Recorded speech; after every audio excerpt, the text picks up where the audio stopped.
2024 లేదా 25లో డిగ్రీ లేదా బీటెక్ చదివారా? సాఫ్ట్‌వేర్ జాబ్ కోసం ఎదురు చూస్తున్నారా? అయితే కోడ్‌జ్ఞాన్ 100 డేస్ కోర్సులో చేరండి. జాబ్ సాధించండి. నమస్కారం సార్. నమస్కారం అమ్మా. సార్ చాలా రోజులవుతుంది. మీతో మాట్లాడాలి అనుకున్నాను. ఫైనల్‌గా మీ టైంని కేటాయించి ఇక్కడి దాకా రావడం I'm very happy and thank you sir. And especially ఈరోజు మనం మాట్లాడుకుంటే బడ్జెట్. ప్రతి ఒక్కరు కూడా ఎదురు చూస్తున్నారు. బడ్జెట్ అనేది ఎలా ఉంటుంది? నాకేమైనా బెనిఫిట్ అవుతుందా?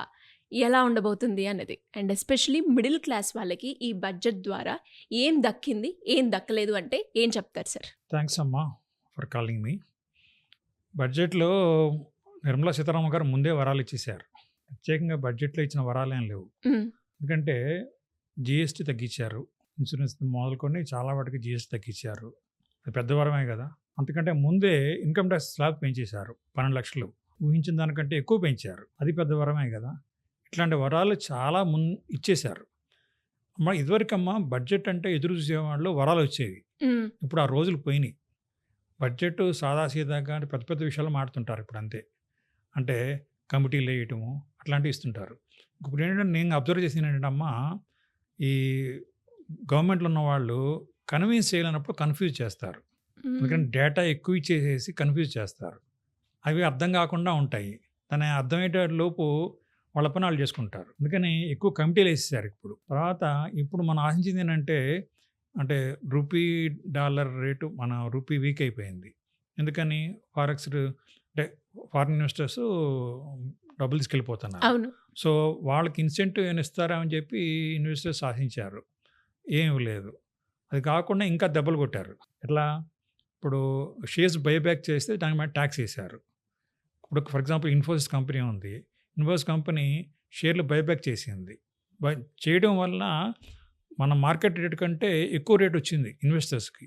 సో, అట్లాంటివి ఇప్పుడు కంపెనీలు చేపడానికి ముందుకు రావు. కారణం ఏంటంటే వాళ్ళు టాక్స్ కట్టాలి. సో, అది దాని బదులు వాళ్ళేం చేస్తారు? దాన్ని రీఇన్వెస్ట్ చేస్తారు. లేకపోతే బోనస్‌లు ఇస్తారు. అట్లా చేస్తారు తప్పితే బైబ్యాక్ చేయరు. ఈ కారణంతోటి షేర్ మార్కెట్ కూడా వాళ్ళు పడిపోయింది. సో, లాంగ్ టర్మ్‌లో ఈ నెగెటివ్ కాదు గానీ, ఇంకొకటేంటంటే ఇప్పుడు ఎస్టీటీ ఆ టాక్స్ అనేది పెంచేశారు. హ్మ్. అంటే ఎందుకంటే దానివల్ల ఏంటి మార్కెట్‌లో ఫండ్స్ తగ్గుతాయి. లిక్విడిటీ ప్రాబ్లమ్ వస్తది. అందుకని షేర్లు అంటే కొనేవాళ్ళు తక్కువైతారు. మామూలుగా ఏంటంటే అమ్మ ఇన్వెస్టర్స్ వల్ల డిమాండ్ ఉంటది. కానీ ప్రాక్టికల్‌గా చూస్తే ఈ ట్రేడింగ్ వాళ్ళ వల్ల ఎక్కువ డిమాండ్ ఉంటుంది. సో, ఆ డిమాండ్ తగ్గిపోతాంది ఇప్పుడు ఎస్టీటీ పెంచడం వల్ల. సో, అందుకని ఇప్పుడేంటి ఇన్వెస్టర్స్‌కి ఏ భయం లేదమ్మా. హ్మ్. కానీ ట్రేడింగ్ చేసే వాళ్ళకి మాత్రం ఎఫెక్ట్ ఉంటుంది. ఎఫెక్ట్ ఉంటుంది. అంటే టాక్స్ ఎక్కువ అవుతుంది గదా! సో, ఆటోమేటిక్‌గా ఇన్వెస్టర్స్‌కి లాభమే. అయితే ఇన్వెస్టర్స్‌లో కూడా కొన్ని ఫండ్స్ ఉన్నాయి. ఇప్పుడు ఆర్బిట్రేజ్ ఫండ్స్ అని కొన్ని వాటిలో వాళ్ళకేంటంటే టాక్స్ పడతది. సో, అందుకని కొంచెం 1 ఆర్ 2% వాళ్ళకి ప్రాఫిట్ తగ్గుతుంది.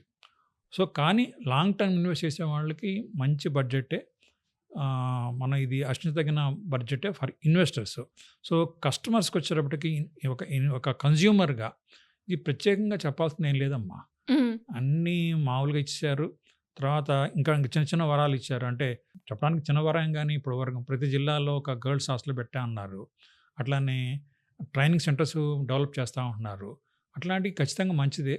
ఇంకోటేంటంటే అమ్మా మనం అనౌన్స్‌మెంట్ వేరు, ఆచరణలో ఎంతవరకు వస్తుందనే దాని మీద సక్సెస్ ఉంటుంది. ఇప్పుడు ఏ గవర్నమెంట్ అయినా పేదల పక్షపాతం, రైతుల పక్షపాతం, స్ మహిళా పక్షపాతం, వికలాంగుల పక్షపాతం ఈ డైలాగ్ లేకుండా ఏ గవర్నమెంట్ అని చెప్తదా? లేదు. ఈ గవర్నమెంట్ కూడా అదే ఉంది. కాబట్టి రొటీన్ బడ్జెటే. కాకపోతే మనం చూడాల్సిందేంటంటే మనకి ఇన్వెస్ట్‌మెంట్‌గా, మన కస్టమర్స్‌గా, మన కన్జ్యూమర్స్‌గా మనకైతే ఏం తేడా లేదు. నిన్నెట్లా ఉందో ఇవాళ హ్మ్. అట్లాగే ఉంటుంది. హ్మ్. ఏం వర్రీ కావాల్సిన అవసరం లేదు. ఓకే. టాక్స్ అమ్మా యాక్చువల్‌గా హ్మ్, క్యాపిటల్ గెయిన్స్ టాక్స్ ఉంటుంది కదా! హ్మ్. క్యాపిటల్ గెయిన్స్ టాక్స్ తగ్గిస్తారని ఆశించాం. హ్మ్. కొంతమంది ఆశించారు. అది తగ్గించలేదు. అది కొంచెం డిసప్పాయింట్‌మెంటే ఇన్వెస్టర్స్‌కి. హ్మ్. ఎందుకంటే తగ్గిస్తే ఏంటంటే, మనకేంటంటే ఇప్పుడు ప్రతి ట్రాన్సాక్షన్ మీద ఎస్టీటీ ఉంటుంది. ఆ టాక్స్ కట్టాలి. ప్లస్ క్యాపిటల్ గెయిన్ టాక్స్ కట్టాలి. ఇప్పుడు ఫర్ ఎగ్జాంపుల్ అమ్మా, మనకి ప్రా ప్రాఫిట్ వచ్చినప్పుడు అంటే స్టాక్ బంగారం మీద బాగా మోజు పెరిగింది. బంగారం అది ఇన్సూరెన్స్ లాంటిది. ప్రతి ఇంట్లో బంగారం ఉంటే ధైర్యం ఉంటది. అందుకని బంగారం లేని ఇల్లు జనరల్‌గా ఉండదు. అవును. ఎందుకంటే ధైర్యం ఉంటది కాబట్టి. హ్మ్. కానీ బంగారం కొంటే దేశానికి ఏం ఉపయోగం? అదే మార్కెట్స్ పెరిగితే ఆ డబ్బులు సర్వీస్ సెక్టర్‌కెళ్తాయి. జీడీపీ పెరుగుతది. జీడీపీ పెరిగితే ఎంప్లాయ్‌మెంట్ ఆపర్చునిటీస్ పెరుగుతాయి. ఎంప్లాయ్‌మెంట్ ఆపర్చునిటీ పెరిగితే ఇన్‌కమ్ పెరుగుతది. సో, కంపెనీలు అంటే మన దేశం అభివృద్ధి చెందాలంటే జీడీపీ పెరగాలంటే మార్కెట్స్ పెరగాలి. మార్కెట్‌కి బలం రావాలి.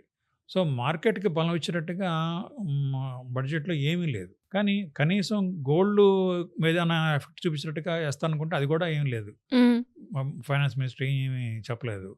సో, అంటే కొంతమంది అంతకుముందు ఒక ప్రైమ్ మినిస్టర్ ఉండేవాళ్ళు. మౌనమే ఆయన పరిపాలన విధానంలో ఉండేది. అట్లానే మేడం కూడా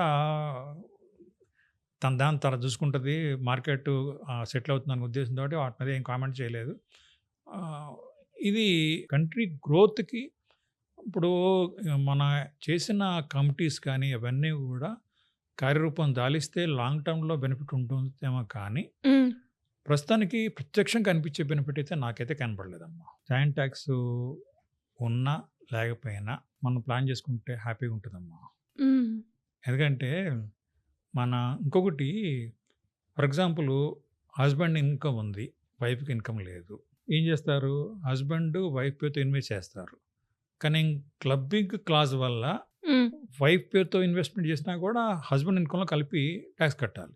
సో, అట్లాంటి క్లాజెస్ ఉన్నాయి కదా! అయితే ఇండివిడ్యువల్‌గా ఫర్ ఎగ్జాంపుల్ ఒక వైఫ్ సంపాదిస్తుంది. హస్బెండ్ సంపాదిస్తున్నారు. ఇద్దరికీ సెపరేట్‌గా ఇన్‌కమ్ టాక్స్ ఫైల్ చేసుకొని ఎగ్జామ్షన్ తీసుకోవచ్చు కదా! ఫర్ ఎగ్జాంపుల్ అమ్మ, మీరు మ్యూచువల్ ఫండ్‌లో ఇన్వెస్ట్ చేశారు. హ్మ్. చేస్తే క్యాపిటల్ గెయిన్స్ 1,25,000 వరకు లాంగ్ టర్మ్ క్యాపిటల్ గెయిన్స్ లేదు. అందుకని ఏం చేస్తాము? మేమేం చేస్తాము? సలహా ఏం ఇస్తామంటే, హస్బెండ్ పేరుతోటి మ్యూచువల్ ఫండ్ కొంత పెట్టిస్తాము. వైఫ్ పేరుతో కొంత పెట్టిస్తాము. పెట్టించడం వల్ల ఇద్దరికీ 1,25,000, 1,20,000 టాక్స్ ఎగ్జంప్షన్ వస్తుంది కదా! ఒక్కళ్ళ వల్ల పెట్టడం వల్ల 1,20,000 గాని టాక్స్ ఎగ్జంప్షన్ వచ్చేది. అందుకని మీరు ఎలా ఉన్నా గానీ టాక్స్ తగ్గించుకునే మార్గాలు ప్రతి ఒక్కళ్ళకి ఉన్నాయి, ఉంటాయి. మీ కొంచెం మీ ఫైనాన్షియల్ అడ్వైజర్‌ని కలిసేసి ప్లాన్ చేసుకుంటే ఏం వర్రీ కావాల్సిన అవసరం లేదు. కలిపి మాత్రమే పెట్టాలని లేదమ్మా. హ్మ్. భార్యాభర్తలు ఇద్దరు ఒకే కంచంలో తినాలని లేదు. ఎవరి కంచంలో వాళ్ళు తినొచ్చు. ఎవరి ప్లానింగ్ ఆళ్ళు చేసుకోవచ్చు. ఇంకొకటేంటంటే అమ్మా, ఇదివరకి ఫర్ ఎగ్జాంపుల్ ఆహ్, పూర్వం భర్త సంపాదించేవాడు, భార్య ఎక్కువ సంపాదించేది కాదు. కానీ ఇప్పుడేంటి, భార్య కూడా సంపాదిస్తే తప్ప ఇల్లు గడవని పరిస్థితి అవును. ఏర్పడింది. ఇద్దరు సంపాదిస్తేనే. ఇదివరకి ఉద్యోగం పురుష లక్షణం అనేవాళ్ళు. ఇప్పుడు ఆదాయం సంసార లక్షణం. ఇద్దరు సంపాదిస్తే తప్ప ఇల్లు గడవని పరిస్థితి ఏర్పడింది. ఎందుకంటే ధరలు పెరుగుతున్నాయి, సౌకర్యాలు పెరుగుతా ఉన్నాయి. అందుకని స్త్రీ సంపాదించాలి, పురుషుడు సంపాదించాలి. అప్పుడు మాత్రమే ఇల్లు గడవడానికి సాధ్యమవుతుంది కాబట్టి జాయింట్‌గా ఇన్‌కమ్ టాక్స్ ఎగ్జంప్షన్స్ ఇచ్చినందువల్ల మనకు పెద్దగా ఏమి ఉండదు. ఎందుకంటే ప్రతిదానికి ఏదో ఒక దానికి టాక్స్ వసూలు చేయడానికి ప్రతిదానికి మార్గం ఉంటుందమ్మా. హ్మ్. అందుకని అది రాలేదని వర్రీ కావాల్సిన అవసరం లేదు. ఉన్నదాంతోటి కరెక్ట్‌గా ప్లాన్ చేసుకుంటే మాక్సిమం టాక్స్ సేవింగ్స్ చేసుకోవటం వీలవుతుంది. ఓకే. వర్రీ కావాల్సిన అవసరం లేదు. హ్మ్. సార్ ఫైనల్‌గా ఏంటి అంటే, మన బంగారం విషయం మనందరికి కూడా తెలిసిందే. పెరుగుతూ, పెరుగుతూ, పెరుగుతూ లాస్ట్ 2 డేస్ నుంచి సడెన్‌గా ఫాల్ మూవ్‌మెంట్ మనం చూసాం. అండ్ ఎస్పెషల్లీ ఇన్వెస్టర్స్ ఎవరైతే ఉంటారో, పెరిగింది ఇంకా పెరుగుతదేమో అని హ్యూజ్‌గా కొనేవాళ్ళు ఉంటారు. సో, అలాంటి వాళ్ళు ఇప్పుడు ఏం చేస్తే బెటర్ అంటారు సార్? అమ్మ ఇందాకే చెప్పినట్టుగా బంగారం ఇన్సూరెన్స్ లాంటిదమ్మా. ఎందుకంటే మార్కెట్ అంటే ఎలా ఉన్నా వ్యక్తిగత ఆర్థిక పరిస్థితి ఎలా ఉన్నా కూడా చాలా కుటుంబాల్లో ఆదుకున్నది బంగారమేనమ్మా. నేను నా బుక్‌లో రాశాను. 'స్త్రీల మెడలో స్విస్ బ్యాంక్ బంగారం' అనే అదృశ్య అత్యవసర నిధి బంగారం అనేది. ఒప్పుకుంటాను. ప్రతి ఇంటికి అదృశ్య అత్యవసర నిధి ఉండాల్సిందే. ఎందుకంటే మేము ఫైనాన్షియల్ కౌన్సిలింగ్ చెప్తుంటాం ఎమర్జెన్సీ ఫండ్ పెట్టుకోమని. కానీ చాలామంది ఫైనాన్షియల్‌గా పెట్టుకోవడంలో ఫెయిల్ అవుతారు. కానీ బంగారం అయితే కొనుక్కోమంటే కొనుక్కుంటారు. అవును. అది ఎక్స్ట్రార్డినరీ ఎమర్జెన్సీ ఫండ్ గదా! సో, ఆ ప్రకారంగా ఖచ్చితంగా బంగారం ప్రతి ఇంట్లో ఉండాల్సిందే. ఇంకొక చాయిస్ లేదు. ఓకే. పెరగడం వచ్చేటప్పటికమ్మా ఇప్పుడు గత 2, 3 ఏళ్లలో బాగా పెరిగింది. ఈ మధ్య బాగా పెరిగింది. కానీ ప్రతిసారి పెరుగుద్దా? ఇప్పుడు 1985 నుంచమ్మా బంగారం రేటు డబుల్ కావటం కోసం 1985లో 10 గ్రాముల గోల్డ్ 2130 ఉండే. కానీ అది డబుల్ కావడానికి 16 ఏళ్ళు పట్టింది. అంటే ప్రతిసారి బంగారం రేటు పెరగదు కదా! నా వ్యక్తిగత అభిప్రాయం అయితే మాత్రమా మీ ఈ టోటల్ ఇన్వెస్ట్‌మెంట్స్‌లో 10% గోల్డ్‌లో పెట్టుకోవచ్చు. ఓకే. అంతే తప్ప మొత్తం దాని మీద పెట్టుకోవడం అనేది రైట్ ఆహ్, డెసిషన్ కాదు. కాకపోవచ్చు. ఇంకొక ఉదాహరణ చెప్తాను. ఇప్పుడు మన పిల్లలు ప్రతిసారి క్లాస్ ఫస్ట్ రావాలని కుదురుతదా? లేదు. సో, మేము పిల్లలు ప్రతిసారి క్లాస్ ఫస్ట్ రావడం కావాలని కోరుకుంటారా మీరు? ఎప్పుడు మంచి మార్కులు రావాలని కోరుకుంటారా? What is your choice? ఎప్పుడు మంచి మార్కులు రావాలనే చాలు కోరుకుంటాం. కదా! అవును. సో, నేననేది బంగారం అనేది ఫస్ట్ మార్క్ వచ్చింది ఇప్పుడు. ప్రతిసారి మన ఇన్వెస్ట్‌మెంట్ ప్రతిదానికి ఫస్ట్ మార్క్ రావాలని కోరుకోవడం అత్యాశ అవుతది. ఓకే. అందుకని హ్మ్, గ్రాడ్యువల్‌గా అంటే రిటర్న్స్ రావాలంటే మాత్రం మాక్సిమం నా పర్సనల్ ఒపీనియన్ మాత్రం మాక్సిమం మ్యూచువల్ ఫండ్స్‌లో స్టాక్ మార్కెట్‌లో పెట్టుకుంటేనంటే ఈ ఒడిదుడుకులు మనల్ని నిద్ర భంగం చెయ్యవు. మనం హాయిగా నిద్రపోవాలా వద్దా? పోవాలి. ఇప్పుడు బంగారం రేటు పెరిగితే సంతోషం. పడిపోతే మళ్ళీ నిద్రపోద్ది కదా! హ్మ్. అంటే నేను ఇంకొక ఉదాహరణ చెప్తానమ్మా. నేను 1991లో నేను స్టాక్ మార్కెట్ ఇన్వెస్ట్ చేశా. హ్మ్. చేసినప్పుడు 92లో నాకు మా ప్రాఫిట్ వచ్చింది. అప్పుడేంటంటే ప్రాఫిట్ వచ్చినా బీపీ పెరిగేది. నష్టం వచ్చినా బీపీ పెరిగేది. ఇదేదో నిద్రాభంగం అవుతుందని చెప్పి నేను 10,000 ప్రాఫిట్ తోటి బయటకొచ్చా. ఎందుకంటే not at the cost of our sleep కదా! సో, మనం బంగారం రేటు పరిగెడతా ఉంటే మనం పరిగెట్టడం అనేది ఆ పరుగుడుకి నేనైతే దూరంగా ఉంటా. ఓకే. నేను చెప్పాను కదా! హ్మ్. మన పిల్లలు ఎప్పుడు మంచి మార్కులు రావాలి తప్పితే ప్రతిసారి క్లాస్ ఫస్ట్ రావాలని నాకు ఆశ లేదు, అత్యాశ లేదు. సో, బంగారం మీద అత్యాశ ఉన్నవాళ్ళు పెట్టారు. లాస్ అయిన వాడు కూడా చూసాను నేను. అట్లానే వెండిలో కూడా పెట్టారు. పరుగు పందెంలో పాల్గొన్నారు. లాస్ అయిన వాళ్ళు కూడా ఉన్నారు. ఉంటారు. యెస్. ఉండకుండా తప్పదు కదా! సహజం కదా! ఎక్స్‌పీరియన్స్. మరి ట్రేడింగ్‌కెళ్ళినప్పుడు ప్రిపేర్ కావాల్సిందే కదా! అవును. అందుకని గ్రాడ్యువల్‌గా గ్రోత్ రావాలి. Long term investment, long term wealth create చేయాలంటే మాత్రం బంగారంలో 10% మళ్ళీ చెప్తున్నా 10% పెట్టుకోవడం మంచిది. కంఫర్టబుల్. నిద్ర భంగం కాదు. లైఫ్‌కి ఏం డిస్టర్బెన్స్ ఉండదు. అదే మ్యూచువల్ ఫండ్స్‌లో స్టాక్ మార్కెట్‌లో పెడితే ఏంటంటే లాంగ్ టర్మ్ గ్రోత్ ఉంటది. మన నిద్ర భంగం ఏం కాదు. ఒకవేళ పడ్డా మళ్ళీ పెరుగుతది. కానీ ఒకటి చూడమ్మా, ఇప్పుడు బంగారం 50% పెరిగిందనుకో. తర్వాత మళ్ళీ 50% పడిపోయింది. పడితే ఇది మన రేట్ రావడానికి ఎంత టైం పడతది? డబుల్ ప్రాఫిట్ రావాలి. సో, 50ది 100 అయింది. 100 అయిన తర్వాత మళ్ళీ 50 అయింది. మళ్ళీ డబుల్ కావాలి కదా!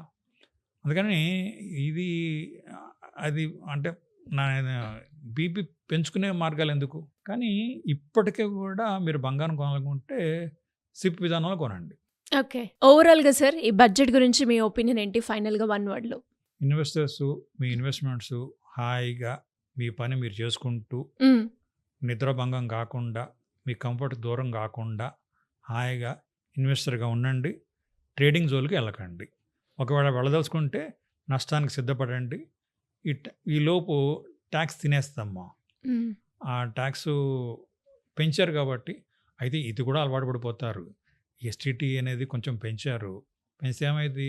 ఫస్ట్‌లో కొంచెం భయం అయ్యో! నిరుత్సాహం పడతారు. తర్వాత ఇది కూడా అలవాటు పడిపోతారు. సో, ట్రేడింగ్ వోళ్ళేం ఆపరమ్మా. ఎందుకంటే ఆ దురద ఆపదు కదా! యెస్. ట్రేడింగ్‌లో ఎక్కువ లాభాలొస్తాయనుకోండి. హ్మ్. అమ్మా ఒకటి చెప్పమ్మా. ట్రేడింగ్ చేసేవాళ్ళు ఎంతమందికి ప్రాఫిట్ వస్తున్నాయి? అసలు ఇన్ని డేటా చెప్తాంది.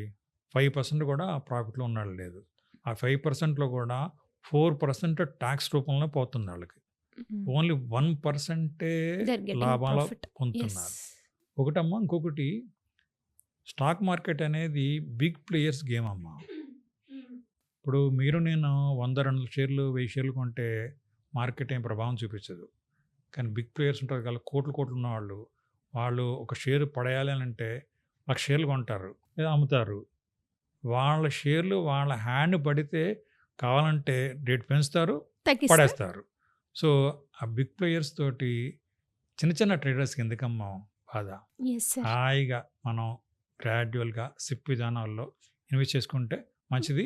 బంగారంలో కూడా సిప్ విధానాల్లో ఇన్వెస్ట్ చేసుకోండి. సరిపోతుంది. Thank you sir. Thank you so much. Thank you అమ్మా.